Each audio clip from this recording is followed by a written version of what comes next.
Assalamualaikum warahmatullahi wabarakatuh. Selamat malam sahabat-sahabat semesta. Berjumpa kembali dengan saya Muhammad Ridwan, sang podcaster semesta, tentu dalam channel YouTube Sabu Mesta.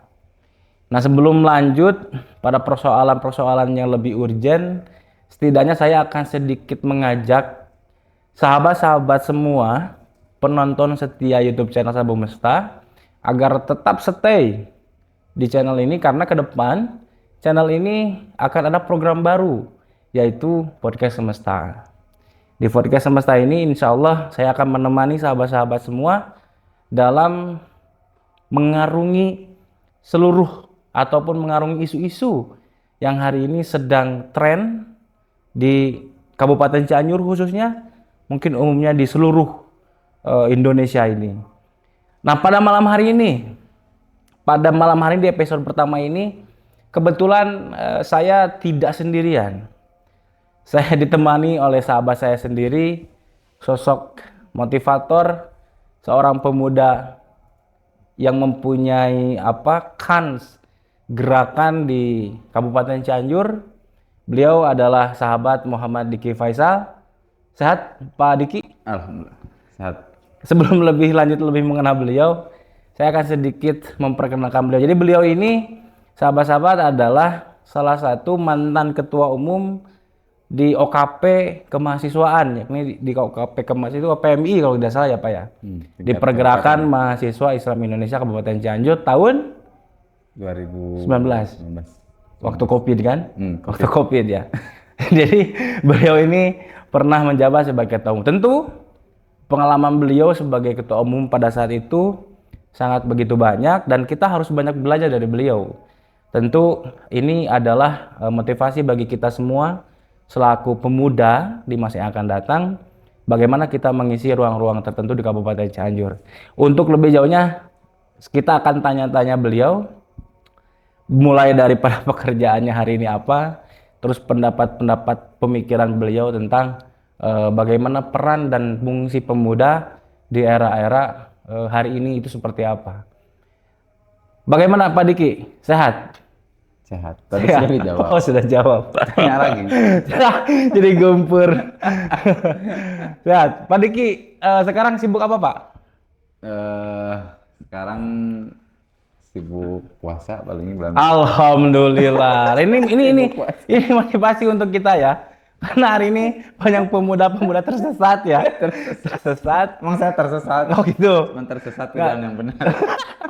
Banyak pemuda tersesat yang suka belok ke Naspat kan gitu ya. Nah ini selain sibuk puasa apa Pak? Jadi saya sibuk pekerjaan di desa.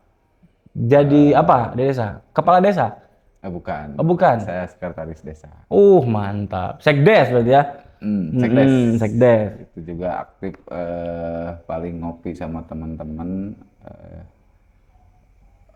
yang dulu sempat di PMI gitu. Oh gitu. Jadi masih punya aktif pergaulan, masih interaktif lah dengan mereka ya. Organisasi. Termasuk saya kan. Gitu. Oh, Anda ya? Anda siapa? Nah, Kang Diki kan dulu sudah sangat begitu mengenal tentang dunia kepemudaan, karena mungkin dari dulu Kang Diki bergerak di wilayah itu dari mulai menjadi mahasiswa kan? Mahasiswa. Nah, coba bisa diberitahukan nggak kepada kita semua pengalaman Kang Diki sebagai pemuda yang setidaknya punya kepedulian terhadap perkembangan daerah. Itu seperti apa dulu pertama Kang Diki menyukai dunia seperti itu? Jadi dulu sebenarnya saya itu tidak terlalu tertarik terhadap organisasi. Kenapa Pak?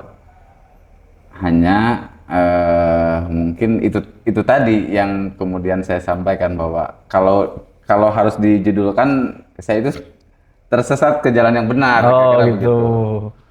Karena saya masuk sebagai mahasiswa, disitulah saya mulai mengenal organisasi.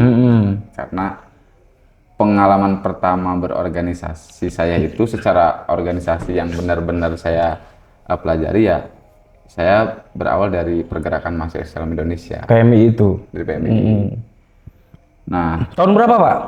itu Pertama Pak Diki masuk ke PMI tahun berapa itu? 2012. Wih, 2012. 12 tahun yang lalu berarti. 12 tahun yang lalu. Berarti udah bukan muda lagi kita ya? Masih muda, Masih muda lah ya. Masih Masih muda. menuju tua. Oh, jadi dulu itu sebetulnya gak tertarik sama organisasi. Tidak tertarik karena memang saya diberangkatkan dari wilayah yang sebenarnya bukan dalam kondisi pemuda yang sebenarnya tidak terlalu terhadap organisasi begitu loh. Karena mungkin saya yakin di beberapa kampung seperti saya di Warung Kondang itu orang masih berpikir tentang hidup ini adalah tentang mencari kerja, mencari uang, dan setelah ada uang kira-kira akan bahagia, kira-kira begitu. Tanpa berpikir bahwa ada variabel-variabel lain yang kemudian harus kita perjuangkan, semacam keadilan kebijakan pemerintah dan lain sebagainya. Itu yang justru sebenarnya sangat berpengaruh terhadap keberlangsungan pemuda di daerah masing-masing. Gitu. Lantas hal apa yang merubah mindset Pak Diki sehingga Pak Diki berkesimpulan untuk ikut PMI? Jangan Bapak, Kang aja. Oh ya, Kang, sahabat aja lah ya. Saya jadi seperti guru. Ya kan Bapak sudah punya anak dua kan? Sudah punya anak dua kan gitu maksudnya. Iya, anak dua tapi kan harus tetap muda. Oh ya udah, sahabat. Jadi hal apa yang merubah pemikiran sahabat lantas bisa masuk dan ikut berkontribusi di organisasi?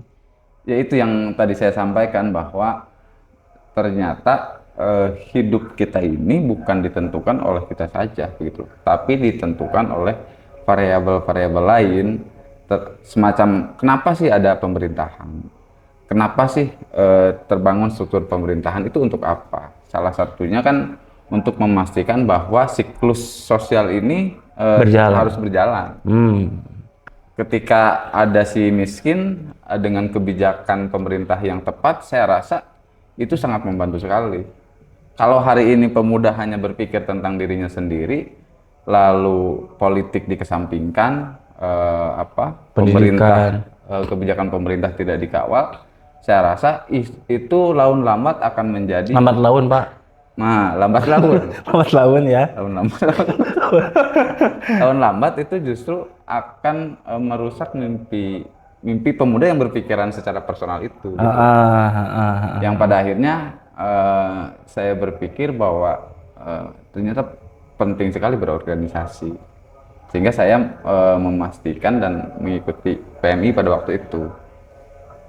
Karena salah satu strategi membantu si miskin, pemuda pengangguran, itu dengan kemampuan saya pribadi tidak mungkin bisa membantu gitu. Tapi setidaknya ketika kemudian para pemuda aktif berorganisasi, karena dalam aktif berorganisasi, informasi, terus cara memberitahu pemerintah bagaimana, itu yang kemudian menjadi peluang teman-teman pemuda akan berpikir dan tergambarkan bahwa hidup ini harus ada kaitannya dengan yang lain-lain gitu. Berarti posisinya sebagai kontrol sosial juga itu penting. Nah, kontrol sosial. Lantas dulu ketika 2012 sahabat Diki ini masuk ke PMI, di PMI itu ngapain aja gitu. Nah, ini kan perlu dipublish nih sama teman-teman penonton kita. Karena kebanyakan gini, Pak Diki ada mindset bahwa ikut organisasi itu selalu melupakan kuliah katanya gitu. Itu benar gak sih mindset kayak gitu tuh? Bukan mindset sih ya, tapi lebih kepada stigma gitu maksudnya. Itu gimana pandangannya? Jadi kalaupun ada dinamika seperti itu juga sebenarnya bukan pilihan yang harus ditawarkan. Ya. Sebenarnya kuliah dan organisasi itu bisa dilakukan secara beriringan. Dulu juga saya tidak tidak, bahwa kuliah itu tidak boleh dan harus fokus berorganisasi. Tapi justru saya masuk organisasi juga berangkat daripada saya daftar kuliah, kira begitu sederhananya. Tanpa kuliah nggak bisa masuk organisasi kan gitu. Gitu. Jadi pemahaman saya pada waktu itu berorganisasi ya karena saya masuk dalam pergaulan ruang-ruang akademisi gitu. Sehingga saya ketemu teman di kuliah si ini juga berbicara tentang gagasan, ini benar gagasan yang pada akhirnya saya sedikit terangsang gitu loh. Sehingga mencari cara bagaimana saya pun harus mengimbangi teman-teman, karena mau tidak mau hidup saya di kuliah ya dengan teman-teman akademisi. Ya. Ada perbedaan berarti kan dari SMA dengan perkuliahan. Tentu dengan perbedaan itu ya kita harus mencari tahu bagaimana solusinya sehingga kita bisa beradaptasi kan gitu ya. Nah itu penting sekali untuk teman-teman semua, bahwa ternyata di perkuliahan itu menarik sebetulnya ikut organisasi kan.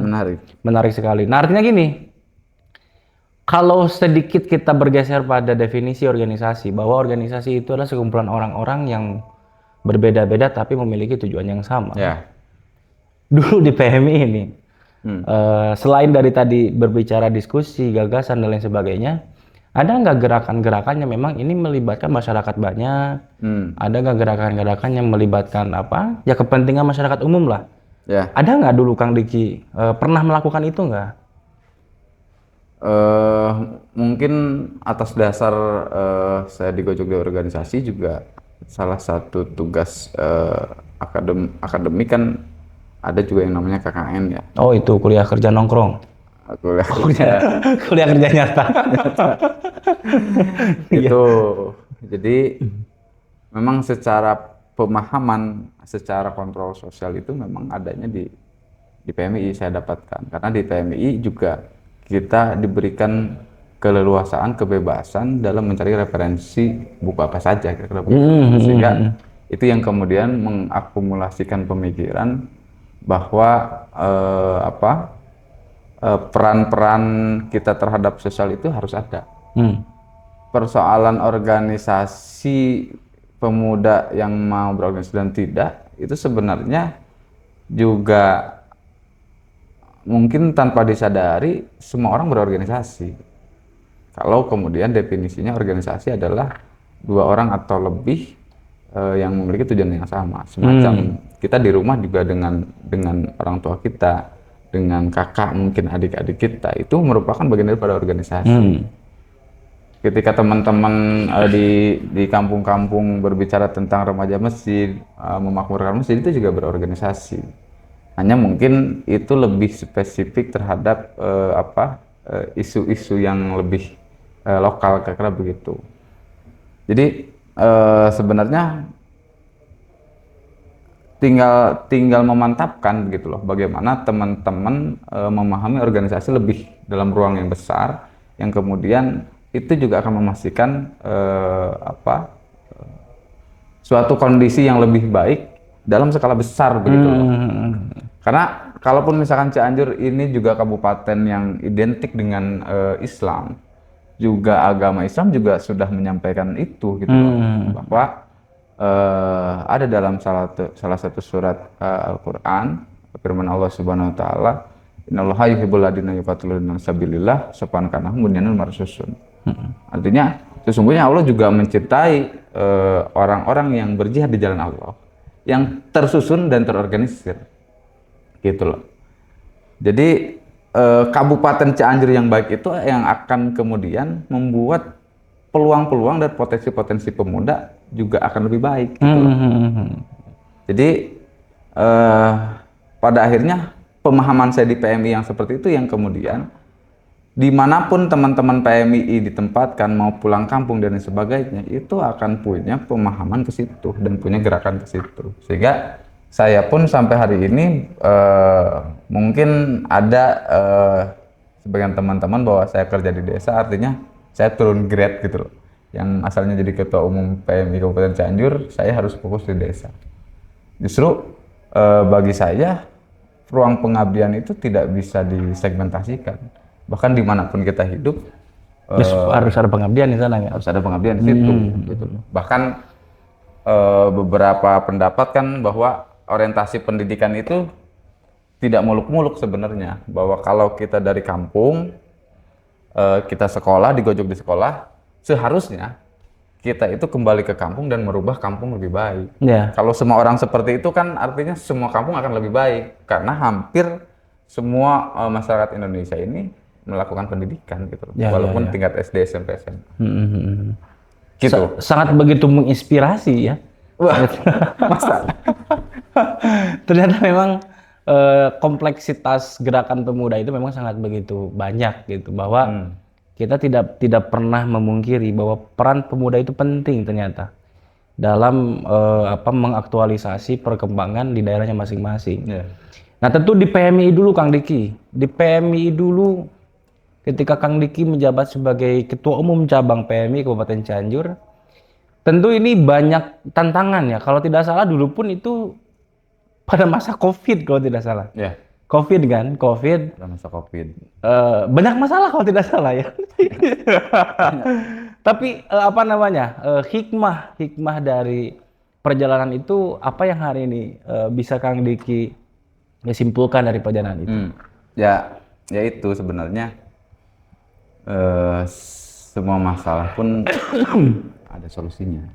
Artinya saya pada waktu menjadi ketua PMI Cianjur memang pada waktu itu dihadapkan dengan COVID. Mungkin bagi beberapa orang itu adalah suatu kendala besar dalam menjalankan roda organisasi. Tapi pada waktu itu juga persoalan kaderisasi juga jalan. Ketika memang COVID menyatakan bahwa kita tidak bisa bertemu, bertatap muka karena alasan virus dan sebagainya, juga itu kita melakukan alternatif lewat Zoom meeting, sehingga proses transformasi ilmu itu tetap dilakukan. Ya. Jadi tidak menjadi kendala yang berat lah gitu ya. Tidak. Ya, tetap harus melakukan inovasi kan gitu. Harus melakukan inovasi. Nah, kita bergeser Kang Diki. Kalau tadi kita ngobrolin sekelumit tentang PMI dan Kang Diki. Ini boleh merokok nggak? Ini gimana ini? Oh boleh. Boleh minum nggak?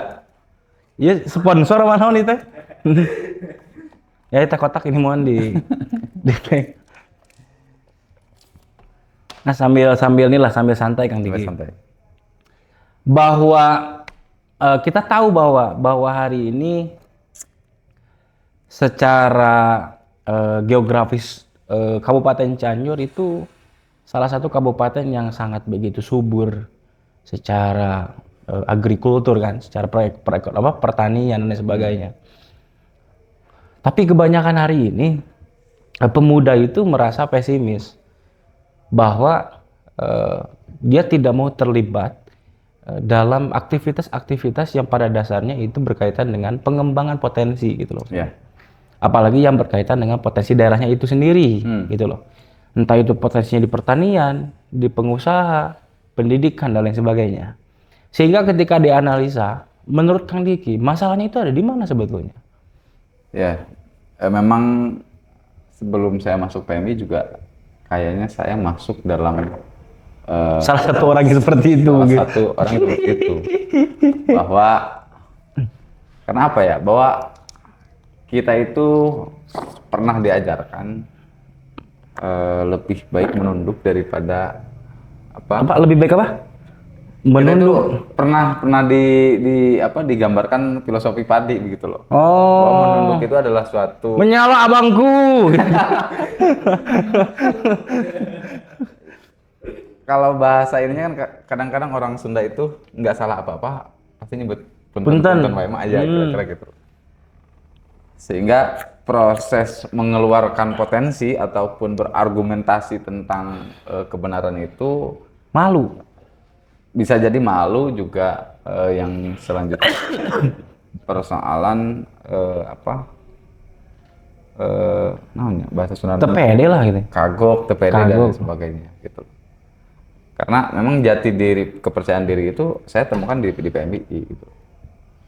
Berarti balik lagi ke organisasi. Jadi kalau kita ngobrolin negara, ngobrolin Kabupaten Cianjur, ngobrolin pemerintah di tingkat wilayah kampung atau desa, itu kayaknya bukan isu yang diinginkan teman-teman pemuda gitu loh. Bahkan mungkin bisa jadi bahan candaan gitu. Tapi gini Pak Kang Diki, di momentum pemilu kemarin tuh pemilih milenial itu banyak. Hanya sekedar memilih gitu loh maksud saya.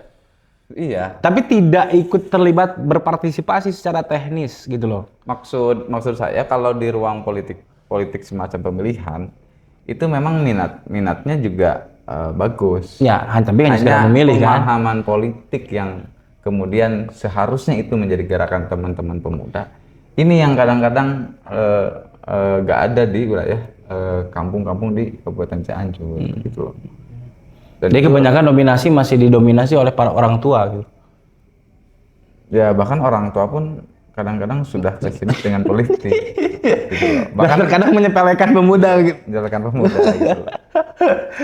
Padahal banyak sekali referensi-referensi mau itu bersifat syariat agama gitu ya. Ataupun aturan pemerintah yang memastikan bahwa pemuda ini harus berperan gitu loh. Nah maka ini salah satu tugas kenapa kita ditakdirkan oleh Allah mungkin masuk sebagai aktivis mahasiswa.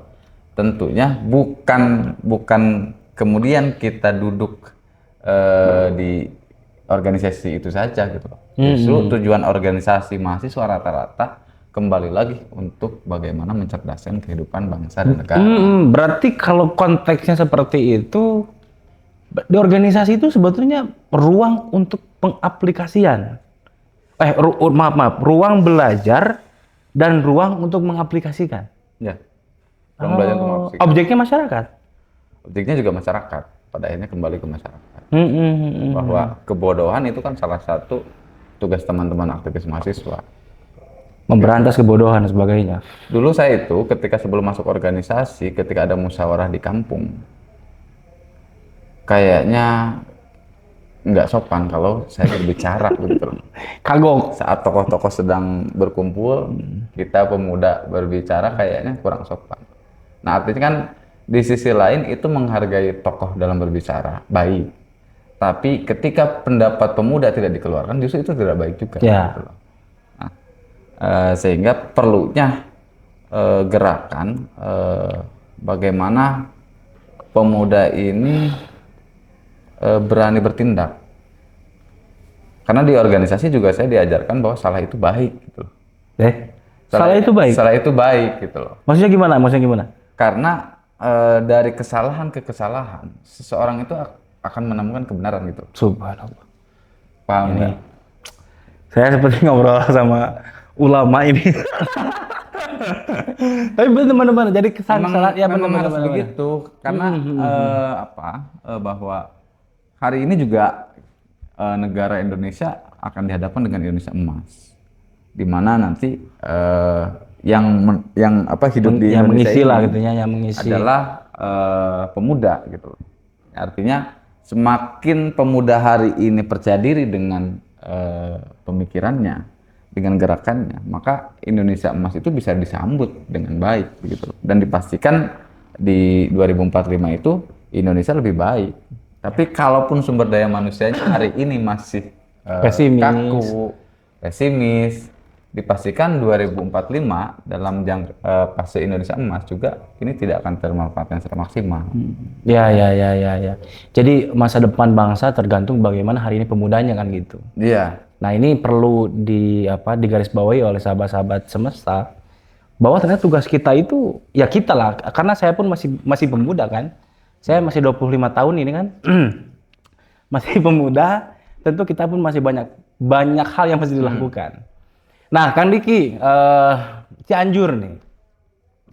Cianjur itu dulu terkenal dengan kota santri. Ya, kota santri. Ya, kota santri, dan itu memang melegenda. Sampai santer kemana-mana bahwa Cianjur itu kota santri.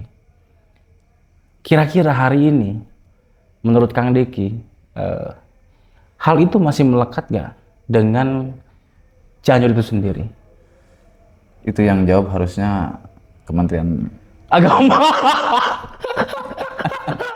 Oh ya, nanti para ini teman-teman nanti undang Gus Yakut ya. Gus Yakut. Atau minimal nanti kita undang Ketua Ansor Kabupaten Cianjur ya. Ketua Ansor kan. Nanti Gus Arif siap, nanti kami undang beliau. Nah ini perlu kita sampaikan kan. Nah, jadi ini nggak akan dijawab ya. Jadi persoalan Cianjur identitas dengan kota santri juga hari ini di Cianjur juga sulit. Maksudnya santri ada gitu loh. Tapi kiranya peran santri juga bukan hanya sekedar di pesantren saja. Karena mungkin hari ini dengan regulasi-regulasi yang ada, regulasi yang baru juga kayaknya pesantren kan dipaksa untuk berwirausaha. Nah, itu betul. Dipaksa untuk sekolah juga. Bahkan beberapa pesantren hari ini pesantren dengan sekolah kan sudah banyak di Cianjur. Itu mungkin salah satu bentuk transformasi juga kan. Transformasi juga. Ya, bagaimana santri terlibat dalam akses langsung di masyarakat gitu. Betul. Nah, itu penting juga. Jadi teman-teman semesta perlu tahu bahwa santri pun sama mempunyai peran yang penting dalam melakukan pengembangan, entah itu transformasi ilmu agama, ilmu sosial, dan lain sebagainya.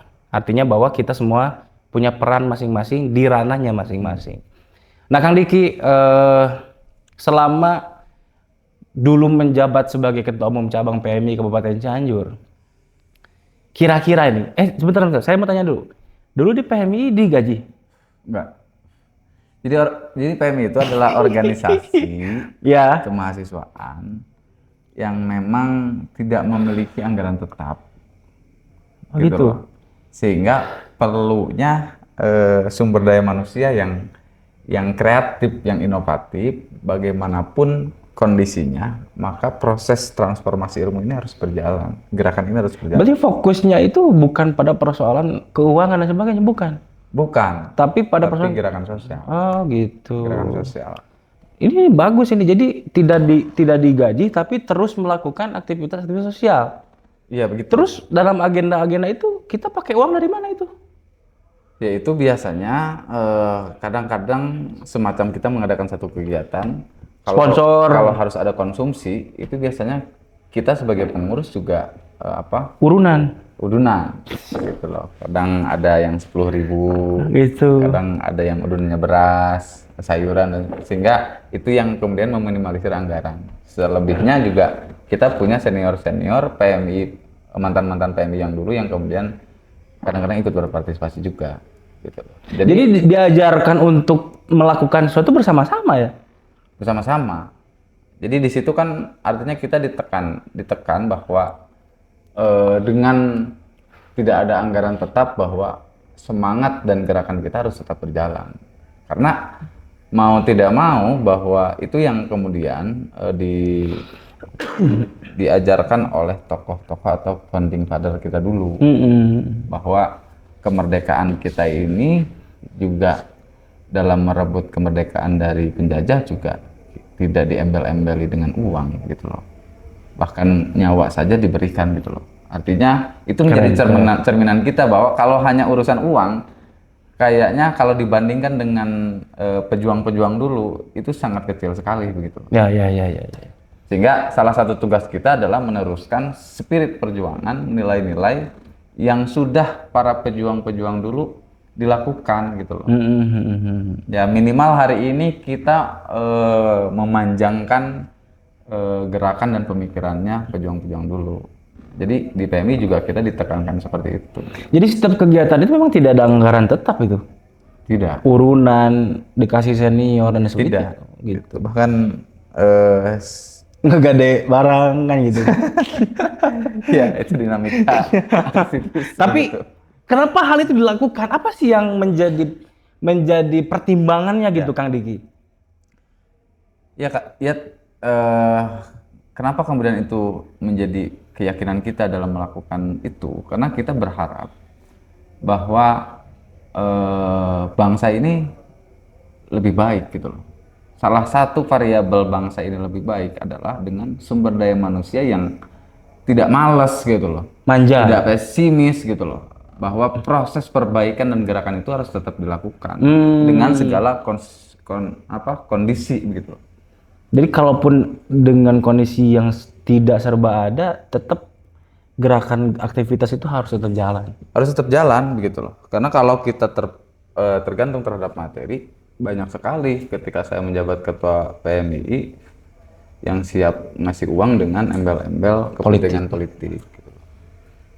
Nah itu mah jangan diberitahu lah itu mah. Terima kasih kepada narasumber kita Kang Diki yang telah hadir. Mohon maaf kami mengganggu waktunya dan dijamu dengan seadanya. Doakan kami agar tetap istiqomah Amin, amin. dalam melakukan jihad media ini. Media. Tentu ini pun dalam rangka untuk memotivasi teman-teman pemuda, terutama masyarakat di Kabupaten Cianjur, agar tetap terus konsisten dalam melakukan kontribusi positif terhadap pengembangan dan perkembangan di Kabupaten Cianjur. Ada closing statement Kang Diki untuk sahabat-sahabat semesta? Sahabat-sahabat semesta. Ya, jadi mungkin ke depan kita akan berharap Cianjur lebih baik. Amin, amin, Dengan amin. pemuda yang optimis, Amin. dengan pemuda yang anti khawatir. begitu. Anti khawatir. Anti khawatir. Itu bahaya itu kalau khawatir terus kan? Jadi ya salah satunya kalau bisa terlibat dalam organisasi ataupun dalam ruang-ruang yang kemudian itu bisa membangun wilayahnya masing-masing.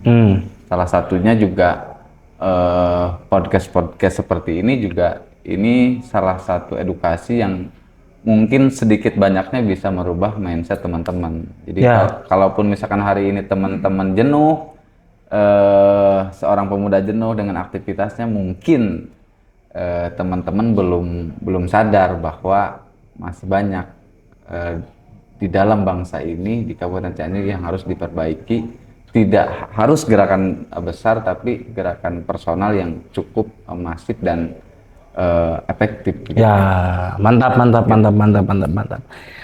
Terima kasih kepada semua sahabat-sahabat yang telah menyaksikan akhirul kalam dari saya selaku podcaster paling gemoy se-Kabupaten Cianjur. Terima kasih atas waktunya dan saya ucapkan mohon maaf apabila ada kekurangan. Wallahualam. Assalamualaikum warahmatullahi wabarakatuh. Salam semesta.